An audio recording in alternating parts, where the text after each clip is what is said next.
Thank you all for coming. This is a bit of a different talk for me, so bear with me. Slides are, all right. So I'm Jacinda, and this is Ada. She's also with us in the audience today because leaving for 5 days is still a bit challenging. Welcome to Programming After Progeny, a talk that is part time management, part encouragement of flexible work arrangements, and definitely excuse for us to all enjoy cute baby pictures together. First, I'd like to thank Heather and Jeff for taking my daughter and holding her. If that changes, she may end up on stage at some point as well. I'd also like to thank the organizers for accepting this talk. This isn't the first talk that I've given at a conference, but it's certainly the most personal. My previous talks, I'm more used to giving talks with titles like Connecting Patients to Doctors in Real Time, delving into the Django admin performance talks, IPython, Twilio programmable video. However, despite the fact that I am not a childcare expert and my anecdotes are not statistically significant data, I feel it's important for us to share the rest of our lives with each other because we are people, not just programmers. And it would be foolish to think that we work in isolation from other important parts of our lives. There are also many things that I acknowledged as being important before I had a child, but that still blindsided me, even though I thought I was prepared. So if nothing else, I hope this talk reaches a parent out there or a someday parent or someone who works with parents and lets them know that there are people with similar feelings and that they are probably not alone. Now, before we begin, I'd like to set expectations just a bit. First, this is a personal story. Talk to other parents, and you'll hear as many other stories as there are parents and as there are children. The things that have worked for me are not things that I'm saying everyone can or should do. People have different feelings about children and different feelings about parenting. Heck, I wonder on an almost daily basis if I'm screwing this up. And might do things differently in the future or if I could go back in time. But this is where I'm at right now.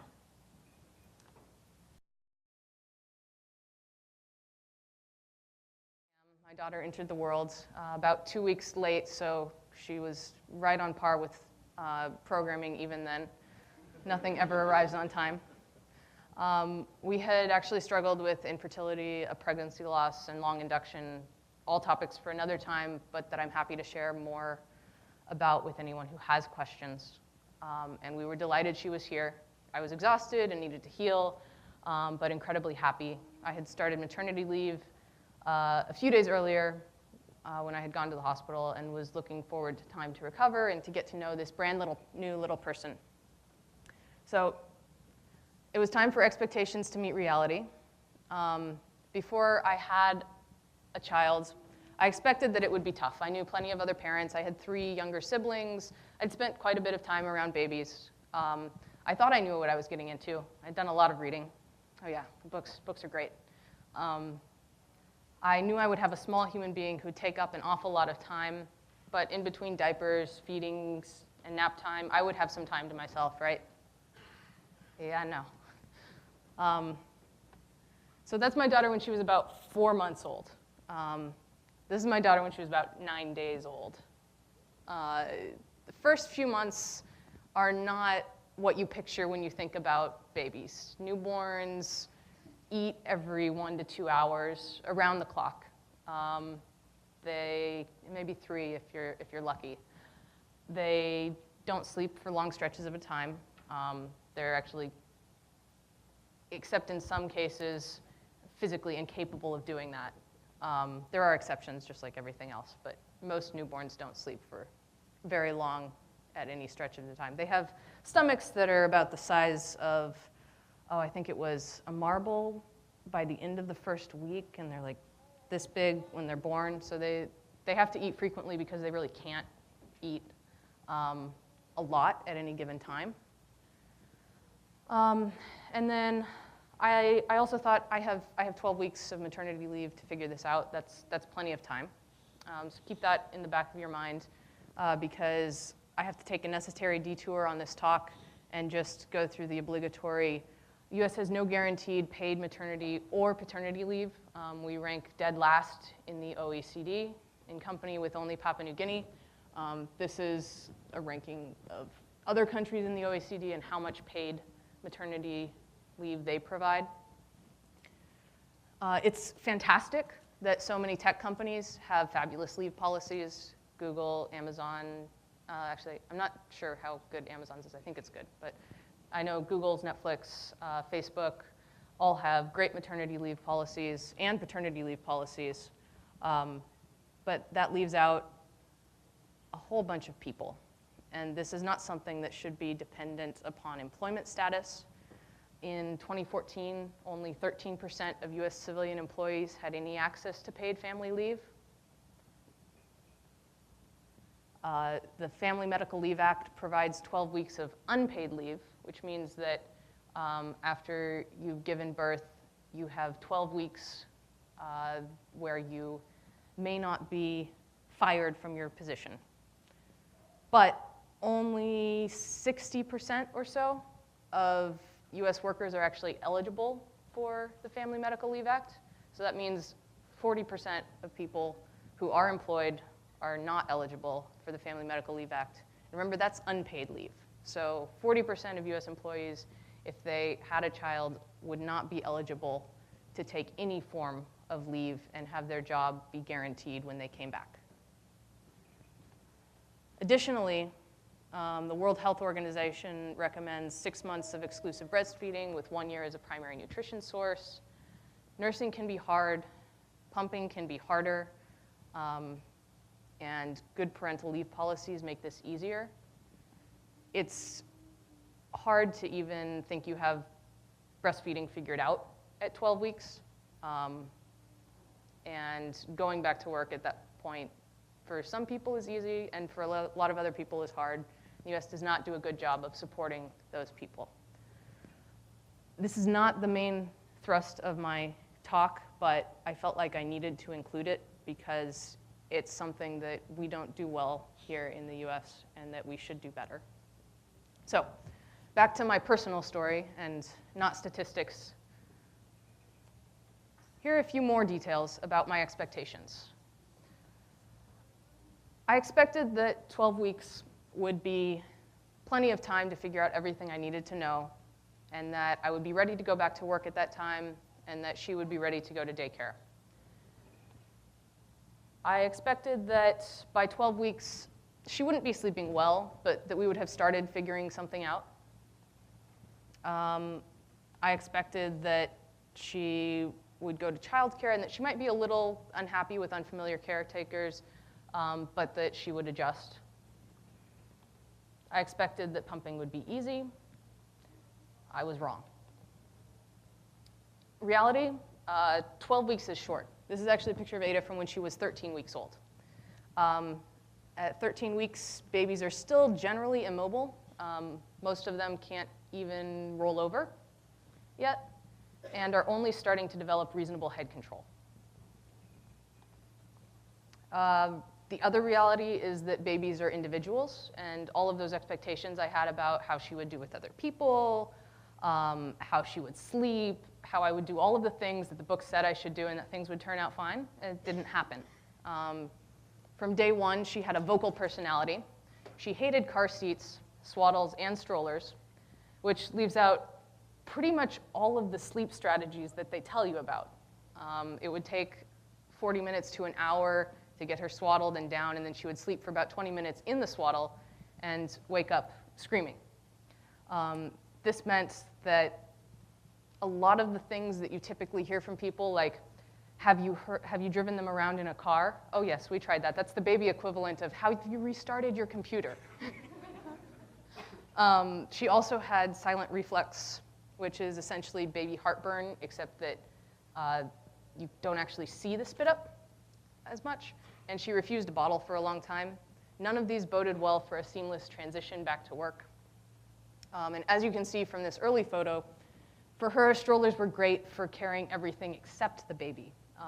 She often would only fall asleep if you went on a long walk, And in contrast to how she slept if we tried swaddling her and putting her in a crib or a bassinet, she would sleep for a couple hours at a time in a carrier, no problem. The other reality was that I felt more conflicted than I expected.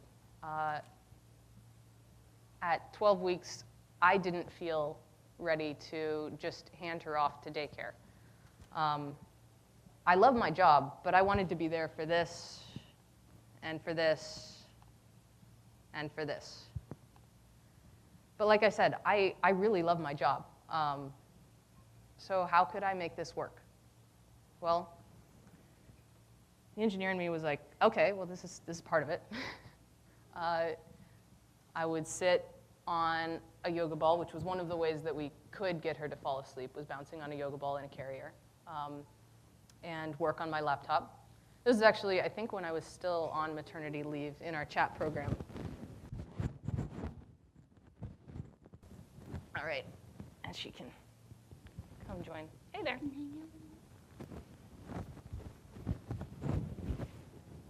She still seems to think that I'm an okay person to hang around. What a judge of character. We'll have to fix that later. So this, I think, was about 2 months in. So I had to try a bunch of different things. First, remote work. And I've been very fortunate to have a flexible work environment and manager. And that is something that I'm strongly advocating for in this talk. Flexible work environments help everyone, especially with retaining talent. And I'll reiterate this point at the end, but if my only choice had been go back to commuting to work 5 days a week and be in an office at 12 weeks, the decision would have been a whole lot harder. I was able to continue working remotely for as long as I felt I needed to after my leave was over. This gave me more time to adjust and figure out what would work for me longer term.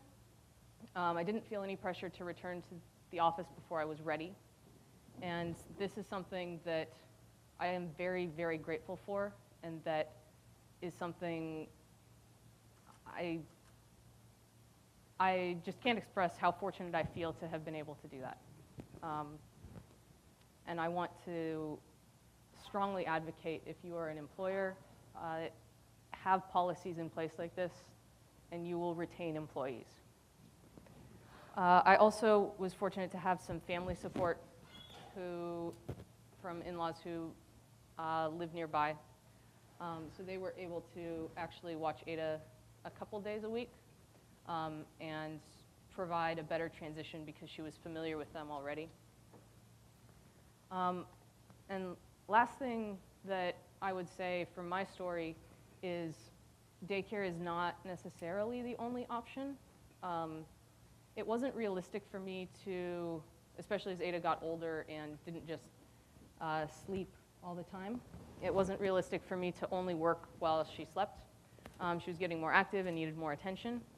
But I was still able to work during her afternoon naps. We looked at daycares full and part-time in the Bay Area and really around the country.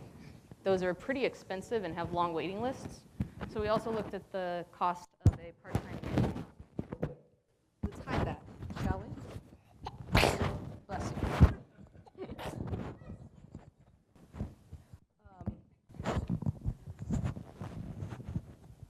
We looked at the cost of a... Oh, let's do that. No, she can't see it. It's good. Okay. Consider whether having a part-time babysitter or nanny who comes consistently is something that is an option, because for me and for other parents that I've talked to, the cost can actually be equivalent, or for us, it was significantly less than full-time daycare. I was able to work from home and have someone come and watch her in the mornings 3 days a week. So what does this look like today? I work from home 3 days a week with part-time childcare in the mornings on those days. So I get up, get her ready, Hands her off. I work upstairs, and someone else watches her for that time period. In the afternoon, I get a little bit of time with her and work during her afternoon nap. I commute to the office 2 days a week now. That will probably continue to change. Like I said, I work during her afternoon nap. I also work evenings after bedtime and on weekends if needed. I don't advocate anyone work on weekends in general, but that's what's been working for me to be able to spend time with my daughter. And this evolved over time and continues to change. I started only going into the office 1 day a week when I felt comfortable. I moved to 2 days when I felt comfortable with that. At some point, she probably will go into full-time childcare, but it's something that we're taking a day at a time. And that still seems hard, so how do I actually do it? So this is probably the slide that a lot of you were hoping to see, is some time management tips that I've come across. So the first one is, I can't do it all. I have put some things on hold. I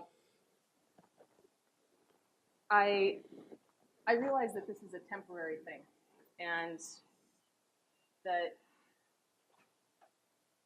things will change. She's not going to be this size forever. 5 months ago, she couldn't even crawl, so this all goes by very quickly. Second thing is, you have to sleep. I relied heavily on caffeine before I got pregnant. Cut it out almost completely because you're not supposed to drink caffeine when you're pregnant. Also with nursing, the last thing that anyone wants is a caffeinated baby, so I still don't drink much caffeine. I had to find something that let me sleep. And when she was 4 days old, I was very adamant about the baby will never sleep with us. And I learned how to do it more. I learned some things about doing it more safely. The official recommendation from the American Academy of Pediatrics is to never co-sleep, but they did revise their recommendations and say that if you do, they provide ways to do it safely, or at least more safely. Boy. And as you know, things never go quite as planned with kids. See, and the last point on this is be kind to yourself, because things don't always go according to plan, and having help is important. Learning to get in the zone fast. This is probably something that anyone can use, regardless of parenting status. Taking notes all the time and planning up front is something that I do much better now. I thought it was important before I became a parent, but now if I'm trying to get in the zone and I know I only have 2 hours to work, I've developed strategies for keeping track of what I've been working on. So the basic way that works is matching work to the situation.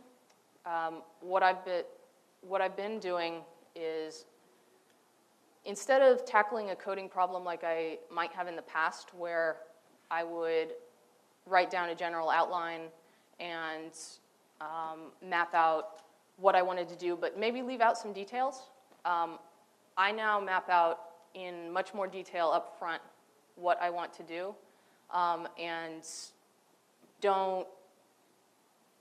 I try not to do it as I'm coding, which is always good practice, but when I had more slack time, I guess I would put it, I could get away with not planning up front as much. Now, in order to get in the zone very quickly, I have to have broken things up into very small chunks so that I'm able to say, okay, this is the next small chunk that I need to work on in order to accomplish this much bigger project. So I break things up into tiny chunks and work on those when I have time, anticipating that there will be interruptions and breaks and flows. And this is also potentially a good tip for anyone who works in an open office environment, or a place where you might get interrupted more frequently than you would like as a programmer, because let's face it, we don't all live in ideal conditions. We don't all work in ideal conditions, regardless of whether you have a child or not. I've also started using something called personal Kanban, which breaks things up into to do, do first, and done. And I have a tool that's a board where I break out all the tasks that I need to do and only work on one thing at a time. I used to be very bad at multitasking, and I'm not perfect even today, but this talk doesn't have enough time to go into the details of personal Kanban, but it's been very helpful for me in terms of working as a strategy for keeping track of what I need to do and getting it to a done place. It concentrates mostly on minimizing the number of things that you have in progress, so don't multitask. I've actually been really surprised at when I started taking some of these time management things seriously and not multitasking, at how much I was able to get done. I haven't found myself to be significantly worse off. Last thing is be present. When I'm with my family, I do my best to concentrate my energy on being there. When I'm working or giving a talk, I do my best to focus on that. I can only do one thing at a time. So you notice the two pictures, they're not side by side. They overlapped because you can't do more than one thing at a time. So what are the takeaways from this? One, I am insanely grateful for what I have and wanted to take the time to share my story with others in case it might help someone else out there. Everyone wants to contribute in this world. I don't know anyone who really just wants to sit back and let things happen to them. We need to figure out ways to make it possible for everyone to contribute. And having flexible work schedules and encouraging people that if you're programming, that's a career field where that can be more possible. So if you want to have a more flexible work environment, consider programming. Flexible work schedules retain talent. So if you're an employer, see about giving your employees that option, regardless of their career fields. It's not possible for every job, I know that. And not everyone wants that either. But if you do want that, then look at being a programmer as a career field where there are more opportunities for that. And adults are individuals, and so are babies. Some of them require a little bit more special handling than others. And lastly, lest anyone think that I have it all figured out and all together, I don't. I have awful days where I wonder if I can keep everything going, and I question whether I'm doing the right thing for my family or myself or for Ada. But I keep going, and I try and do the best I can every day, and that's all any of us can do. So thank you. You can find me on Twitter and under @Jacinda Shelly. I'm also on LinkedIn and GitHub and every other social media outlet, I think. My company is also hiring, so feel free to reach out if you're interested. And at this point, I'd love to answer questions.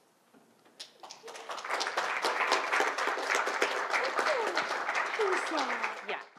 So just, well, that was way too loud, sorry. How many times have you ended up having to deal with, say, baby-related things like projectile vomit on the keyboard and things like that? So fortunately, no projectile vomit on the keyboard. That's lucky. Her reflex was silent, so most of her spit up was small. As a parent, I have dealt with projectile poop. Oh, fun. But I think the thing that's gotten on the keyboard more often is milk. Yep. And everything else just goes on the floor. There's lots of cleanup to do. Awesome, thanks. Thank you so much for this talk and for bringing Ada with you. It was really fun to get to spend a little bit of time with her. My question is just kind of a more general question about the second shift that a lot of women wind up having to work. You know, we work our day jobs and then we come home and we do our evening jobs as well. And I know whenever you're working remotely and you have your baby with you, then there's probably sort of a lot of overlap and back and forth with that shift.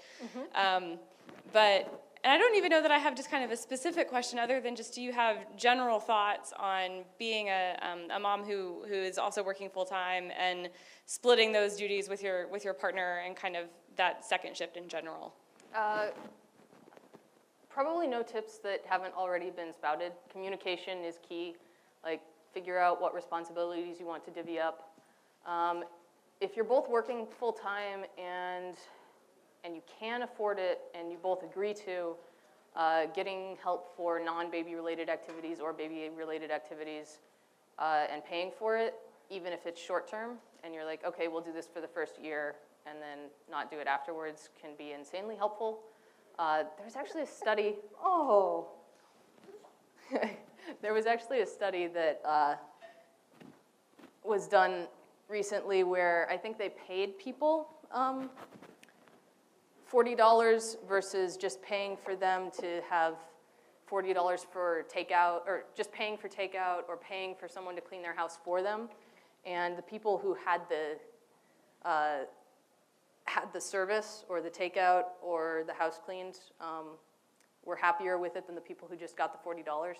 So the conclusion that they drew from that, and all studies are unreliable, is that people undervalue how much they would appreciate having some type of service like that. I feel a little weird actually recommending that because so many people have different circumstances, and that's not possible for a lot of people. But if you're both working full-time, then that's something you can consider. I know. There are a lot of people, aren't there? Yeah, I know. You don't have to be shy. It's okay. Yeah. I just want to thank you so much for sharing your personal story with us. I think it's really brave, and it's just awesome that you have the confidence to do that. My question about being a new parent and trying to work at the same time is, have you noticed that you've come up with more creative solutions to problems in your work now, being a parent, and has it impacted your creativity? It's kind of a vague question, but... Maybe being forced to take some more breaks has helped with that. Sure. Also because I've been taking sleep more seriously, because I don't have the option to make it up with caffeine.